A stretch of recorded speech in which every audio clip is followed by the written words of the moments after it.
bringing us the word of God today.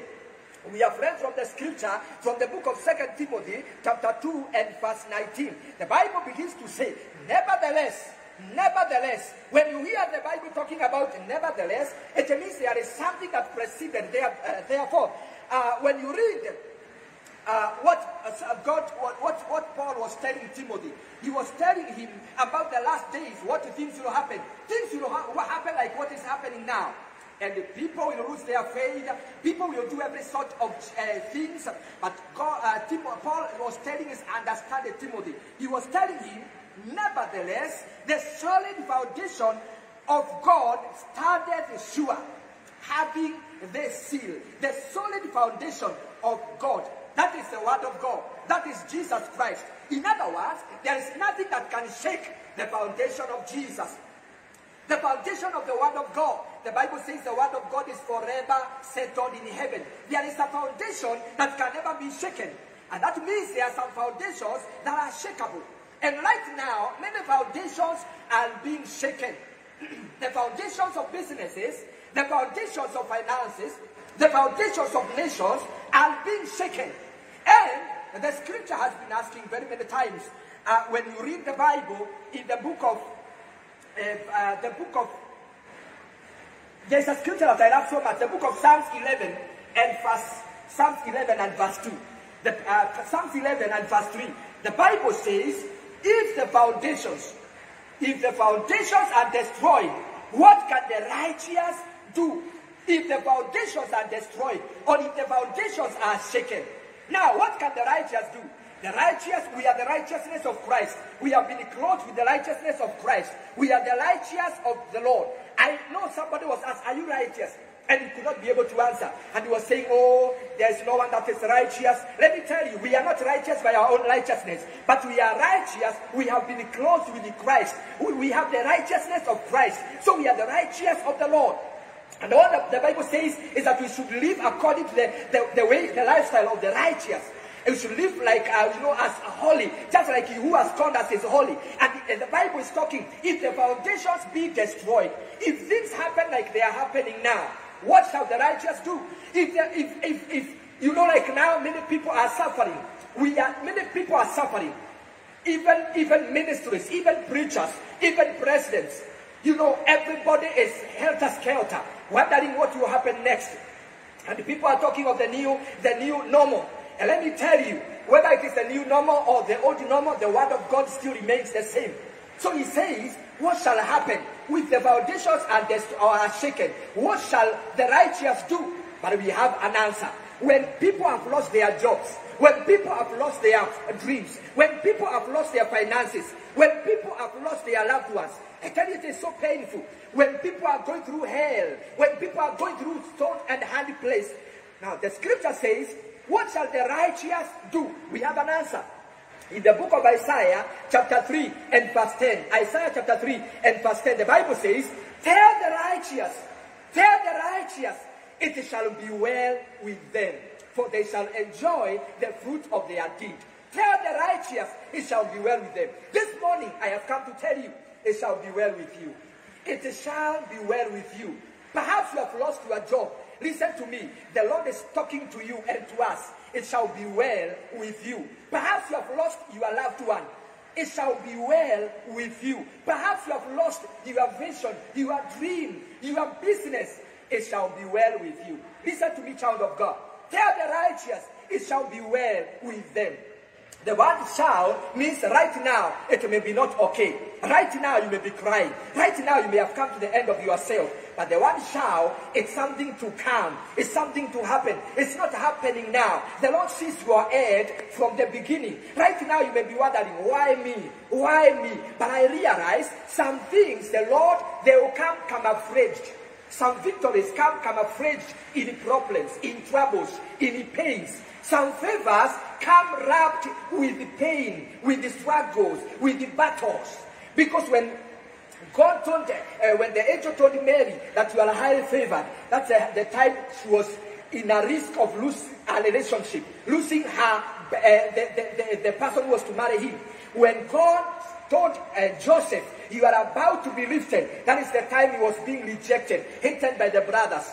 Oh, when God wanted to lift up Shadrach, Meshach, and Abednego, that is the time they were thrown in the burning furnace. When God wanted to lift up Daniel, in other words, some promotions, some favors, some victories come wrapped up in problems. And until you get to the secret place, the place of understanding, when you hear the word, then you come to understand. Maybe some of you, what you are going through, it is a new dispensation. I heard someone say that the end of grave or the end of death is the beginning of resurrection. Until you come to that level. So when you come to the end of yourself, that is the beginning of God. And that's why the Bible says, tell the righteous, it shall be well with them. The scripture says, a righteous man may fall 7 times, but he will still rise again. I am taking you to a journey to let you know that you still are candidate to be used of the Lord. And I want to prepare your heart and my heart to be a useful, to become a useful vessel, which is worth being used by the master. Somebody say amen. Now, the Bible says, tell the righteous, it shall be well with them. And child of God, none of us is supposed to fear, because the Lord is faithful. Hallelujah. So it shall be well with us, even when power goes off. Even when power goes off. Hallelujah. I believe you can get me clear. We shall continue. Power will be coming back. Well, thank you so very much. All things work together for good. Someone tells me now you are even a bit clearer. When power has gone off, lanes have stopped. Okay, listen to me. It shall be well with you. And the end, when you are passing through darkness, then light is about to show up. The Bible says, crying may tarry for a night, but joy comes in the morning. Let me tell you, it never began with the morning. It begins with the night. Even when you read the scripture, it says, and there was night and morning. God created. Night came and morning came. So you begin where you are, and then you are going higher. And I normally say, there is nothing that begins from the top. Everything begins from below, going upward. When you are lifting, God is lifting you, you begin from below, going upward. It is only the grave that you begin from the top, going downward. But every other thing, especially positive things, they begin from down, going upward. And I know you are in the process of being lifted by Jehovah God. So, if the foundations are destroyed, what can the righteous do? Listen to me. Tell the righteous, it shall be well with them. The Bible continues to say that the solid foundation of the Lord standeth sure, having this seal, that the Lord knows them that are his. The Lord knows them that are his. And let me tell you, the Lord knows you. The Lord knows you by your name. He says that he has written your name. He has inscribed your name in the palm of his hands. Your name is always forever before him. Now tell me, how many times do you look at your palm every day? You will realize many times you look at your palm. Sometimes when in your unconsciousness, sometimes when you know, sometimes when you don't know, you look at your palm. And therefore, you cannot forget to look at your palm. Either you are scratching yourself, or either you are even thinking, or either you are doing something, you are washing your hands every time you look at your palm. Now the Bible never says he has inscribed your name. He has engraved your name in his foot. Because sometimes you may go without looking at your foot. Sometimes you may go without looking at your ear. But he said he has written, engraved. Actually not writing. But the Bible says the Lord has engraved. Kwa Kiswahili hiyo ni kumaanisha amechimba. Sio kuchora, amechimba jina lako. In other words, it can never be removed. When I was young, I was introduced to tattoo, and I went and I thought it was fun. So I took up a razor blade and I was tearing myself. Nikijiandika lion. Nilikuwa nafikiri nikijiandika hapa lion, nitakuwa lion. Nitakuwa kama lion. But it was just a deception when we were young. Until today, those writings are still here. If I can remove my clothes, you can see my hand written lion.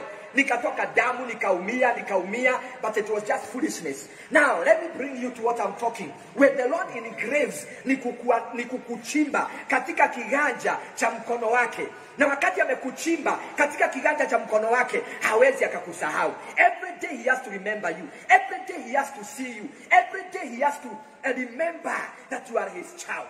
Hallelujah. Now listen to me. The Bible says that the Lord knows them that are his.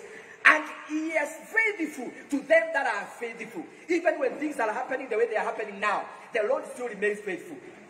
You may have come to the place where you don't understand. The Lord still knows you. He said, I shall be with you to the end of the ages. Listen to me. There are some things that are happening right now. And you are asking, where are you, oh God? God is still there. He was still there. The Lord was still there when Jesus was being crucified. The Lord was still there when Joseph was being thrown in the pit. The Lord was still there when he was taken to the prison. And even today, the Lord is still there with you. Say amen.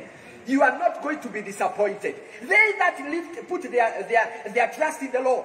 The Bible says, I am lifting a stone in Zion, and whoever shall put his trust in him shall never be put to shame. So we have this solid foundation, and the Bible says it has this inscription, it has this writing on it, that the Lord knows them that are his, and the Lord knows you by your name. In fact, he says in the book of Isaiah 49 and verse 16, the Bible says, I love this scripture. See, I have engraved you. That is where I have read. See, I have engraved you on the palm of my hands. Your walls are ever before me. Oh, you are engraved in the palm of the Lord. Brother, sister, child of God, daughter of Abraham, you are engraved in the palm of the Lord. Matthew 10 verse 30. Matthew 10 verse 30. The Lord knows not only you, but even the numbering of your hair. He says, and even the very hairs of your head are all numbered. You may not be known by your governor. You may not be known by your MCA. You may not be known by the president. Not even by the Honorable Raila Odinga. But listen to me. You are known by the King of Kings and by the Lord of Lords. He says he knows the numbering of your hair. Ukishika moja hivi, anaweza kukwambia hiyo ni number 1020. If God knows the numbering of your hair, how much more does he know you? That means if that person knows you in and out, he knows your beginning and your end. He knows where he is taking you to. In fact, if God revealed to you where he is taking you now, unaweza kuwa restless. Unamwambia Mungu harakisha. Me many times I have told God, forgive me. Forgive me because I thought you have left me. Forgive me because I thought you have not heard my prayer. But let me tell you, there is a day and that is why I normally tell people, wakati unaombea vitu, wakati mwingine andika. Kwa sababu kuna wakati utachukua hiyo kitabu, utaangalia, itakuwa kila kitu ina shukurani, na shukuru. Maana Bwana ametenda. Or what we need to do is to have the right motive and the right attitude when we are asking God. Oh, hallelujah. He says, I know, and even the very hair of your head are all numbered. What are you doing there complaining and murmuring? This is the time to prepare ourselves to become usable vessels. Hallelujah. You may not be known by many people, but the Lord knows you. And he says, having the seal, that the Lord knows them that are his. And he says, everyone that names the name of the Lord must depart from iniquity. I want to bring to you the message of today, that the Lord wants to use us. The Lord wants to use you. And many people have been praying, oh God, use me. Oh God, use me. I know everybody. Go to the singers. They are saying, oh God, use me. Let my song hit. You go to the main preachers. You go to the business people. Oh God, use me. I was listening to the late Reinhard Bonnke, and he was saying that making that prayer is a wrong prayer. We don't have to pray, oh God, use me. What we are supposed to pray is, oh God, make me a usable vessel. Why? Because God is always looking for people to use. He is in shortage of laborers. He is in shortage of people to use. The Bible says the harvest is ripe, and the laborers are few. The Bible says in the book of the book of Isaiah, the Bible says, God is asking a question, whom shall I send? Whom he was asking the time of Isaiah, whom shall I send? And Isaiah was there saying, oh Lord, God, use me. So it means there are few usable vessels. God is still looking for vessels to use. God is still looking for people to use. And that is why the Bible says that everyone who names the name of the Lord must depart from iniquity. And he says that if any man in the house of the Lord, there are many vessels in the kingdom of God, in the world today, there are many vessels, some of gold, some of silver, some of clay, some of wood. It doesn't matter what you are made of, because the Bible talks down there, if any man, that means it's talking of people. If any man Hallelujah. If any man cleanses himself from the latter, in other words, if any man departs from these ways, departs from wickedness, departs from evil, when God is looking for a vessel to use, he doesn't look at what is made up of. That is what he told Samuel when he was going to the house of Jesse, looking for a king to succeed Saul. When Saul entered into wickedness, he went there and he told Samuel, I do not look at what people look at. People look at the material, the makeup, the background, the ability, the giftings. But God does not look at that. He said that I look at the heart. I look at the inside. I look at the usefulness of a person, whether she's a lady or she's a man, whether it's a child or it's an adult, whoever it is. For a long time I stayed saying God can only use such kind of people, but I came to realize God is in short of laborers. He has got few laborers and he wants many more in the vineyard of the Lord. Let me ask you, if you go to a house and there is a drum of water, you are thirsty, you want to drink water, and there are several cups. There is one for melamine, there is one for aluminium, there is another one for plastic. And for aluminium and for melamine is dirty. It is full of mud. And the one for plastic is clean, and it is placed on the cupboard. Which one can you use to drink water? Of course, you will use the plastic one because it is clean. So the same way, God is looking for vessels to use in these last days, and He is looking for anybody who shall make themselves useful. How shall we make ourselves useful? By cleansing ourselves from the latter. Let me tell you, God can use somebody who never went to school, if at all they have made themselves useful, if at all they have cleansed themselves from the latter. Paul told Timothy, cleanse yourself from the latter. Oh, hallelujah. He told himself, flee also from youthful lust and pursue righteousness, faith, love, peace with all those who call upon the name of the Lord. There are some things we just have to say no. We got to die to self. We've got to die to our carnal man, to the flesh. We've got to dedicate ourselves wholly to the Lord. God is looking for somebody He can use to become a deliverer in your family. Listen to me. We are crying so much of how things have pressed on us, of how troubles have come, of how life has become miserable. But I come to realize when sin increases, that grace abideth even the more. Where you find yourself, things are not working for you, for your parents, for your siblings, for your relatives, for your nation, for your village, wherever it is. Let me tell you, God wants to use you. He is looking for somebody to make themselves available. How comes all of us, all of you, are suffering and dying on the same pit? You see, rotating on the same level. There is nobody who is saying release. There is nobody who is saying deliver. If you find yourself rotating on the same circle, stumbling on yourself on the same stones, it means you are going on the same circle. Or what we need to do is to break the circle and move on. God is looking for somebody who will break the barrier, who will break the circle of their family. Oh, hallelujah. The circle of their intimates, the circle of their equals. I have a cry in my heart. I am telling God, I am seeing what is happening. And yet I know this is not the end. We still have time to preach the word. Because what I believe is that rapture will take place before even the full manifestation of the beast. So we have to prepare ourselves to preach and to deliver and to restore even the broken walls. Even to the break and the ancient gates, to rebuild the ancient gates. We become like Nehemiah. When he heard of what happened to the children of Israel, when he heard of what happened in Jerusalem, he was told that the walls are broken down and the gates are burned down. He was grieved in his heart. He said, oh no, that cannot happen. And this is happening in my heart. I pray it shall happen also in your heart. When we see the generation, especially of the young people, we have the greatest number. And you see how many young people are perishing. God is looking for a man and a woman who will arise in our generation and declare the gospel with the proof and the manifestation of the power of God.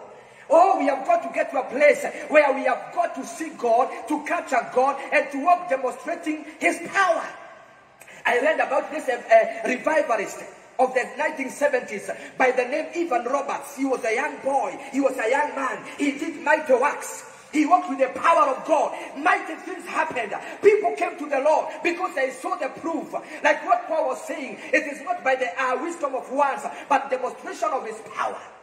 Even we know about Wangari, who came from Banana. She was young.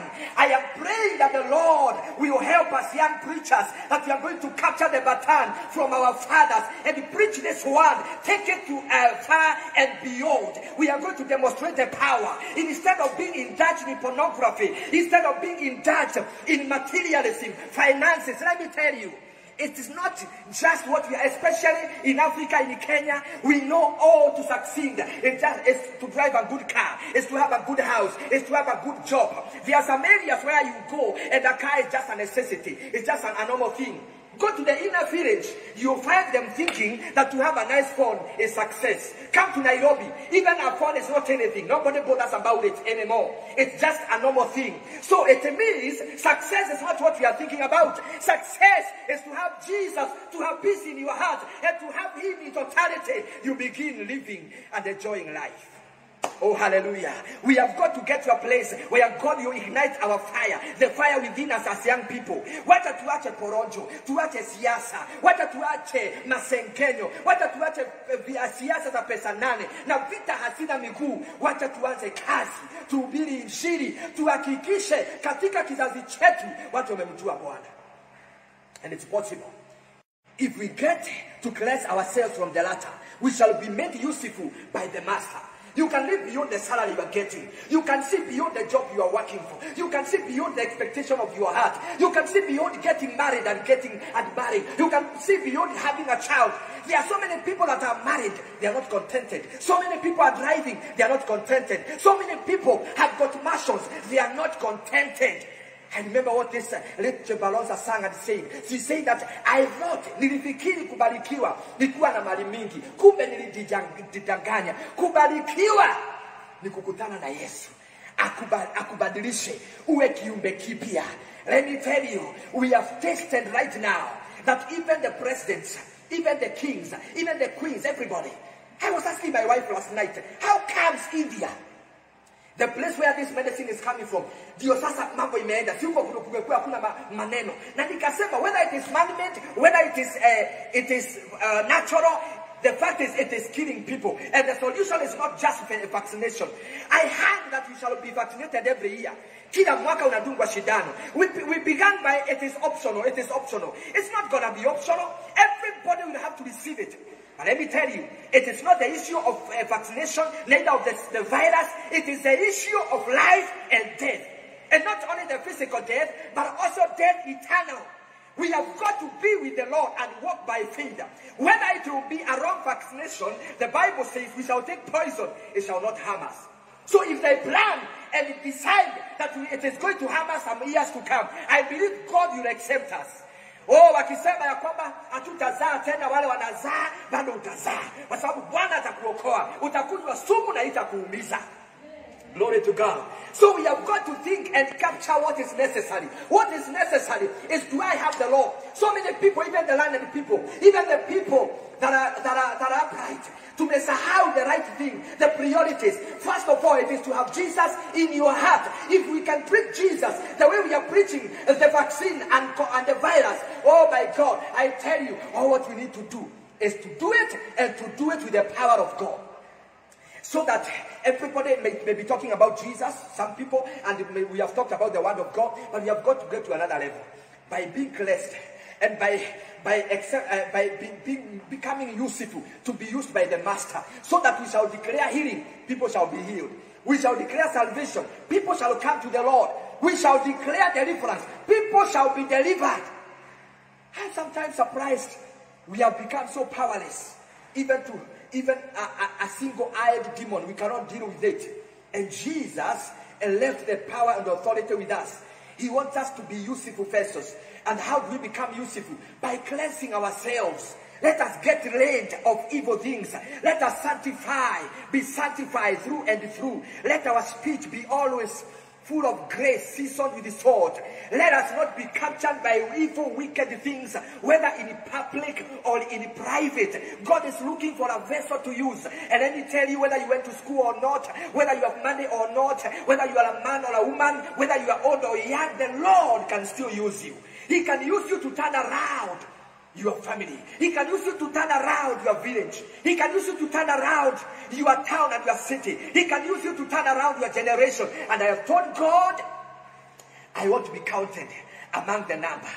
Oh, I have come to a place where I know God said, seek ye first the kingdom of God, all the others shall be added unto you. My drive is not good cars anymore. My drive is not good houses anymore. My drive is not good clothes anymore. Take everything away. Leave Jesus with me. Let me have the power, the Holy Ghost power. Let me speak of this word, because this is the only thing which I am called for. And finally, we shall have to present ourselves to the Lord and give an account of how we lived our life. We shall not carry anything to heaven. And I'm telling you this to tell you, we need the cars, yes, to operate well, to preach. We need the houses to live in. We need the clothes and all such things. But let us remember the primary thing, the primary purpose. Oh, hallelujah. Even if you have the money you want, $1 billion right now, ukiwa hauna amani moyoni, hawezi kwenda mahali. Go to the developed nations, the first world nations. You realize they are only talking of healing, to be healthy. Somebody is struggling with overweight. Somebody is struggling with diabetes. Somebody is struggling with blood sugar. Somebody is struggling with blood pressure. They are not even talking of what we are talking about in Africa. That means, and the gospel is the same, the Lord is the same. That means we must rearrange our priorities and understand the first thing is to have God in you, is to have Christ in you. It's not to have a big ministry. It's not to have, people surrounding you with becoming the bouncers. It's not even to go around looking of estates and estates. Many people have left their estates, their monies, and it's good. And the Bible says a good man shall leave inheritance to his children and his other children. But listen, even after we go, it is not forgotten.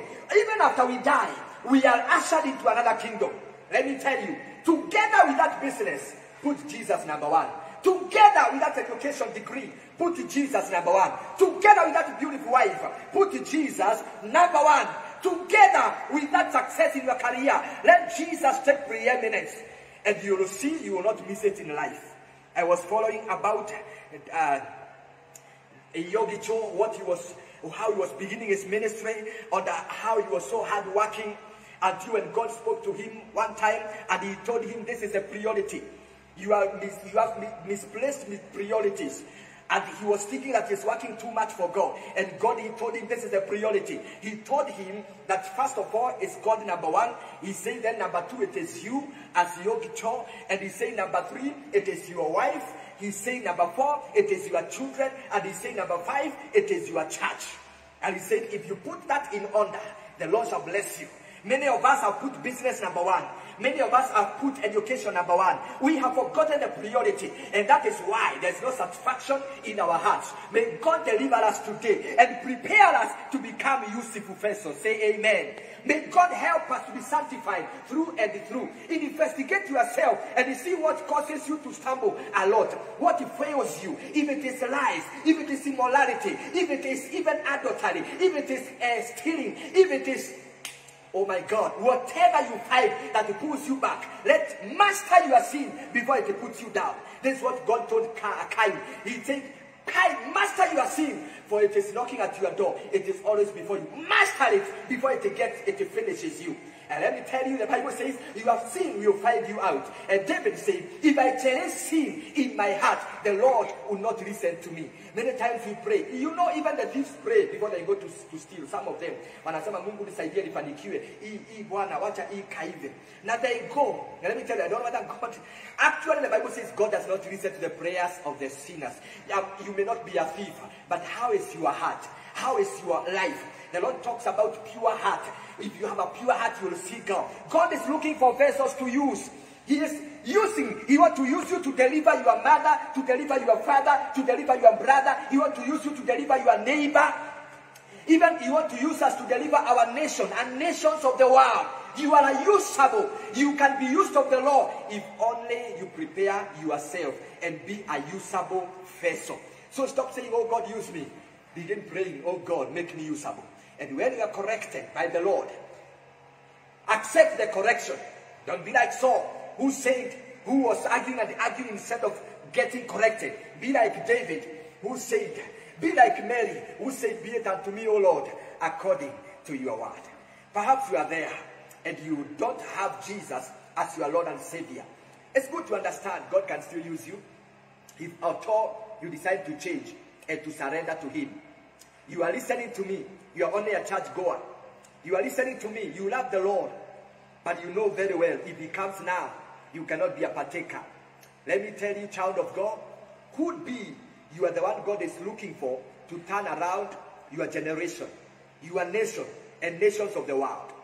Could be you are the one God is waiting for to heal the sick. God is waiting for to cause the cripples to walk. God is waiting for even to restore the broken walls, to bring forth honor, to remove the shame in your family, to break forth poverty in your lineage, in your clan. Could be you are the one God is waiting for to be the leader of this nation and other nations. Let me tell you, position yourself in the rightful place. Be a useful vessel and the Lord shall use you. How can this be? It can never happen until Jesus, first of all, becomes the Lord and Savior of your heart. If you are there, you're not born again, I want you to say this prayer after me, and the Lord shall come right in your heart. Say, Lord Jesus, I love you today. I have heard your word, and I believe that you died for me. I welcome you in my heart. Save me. Write my name in the book of life. I believe in my heart, and I confess with my mouth that Jesus is my Savior. Amen.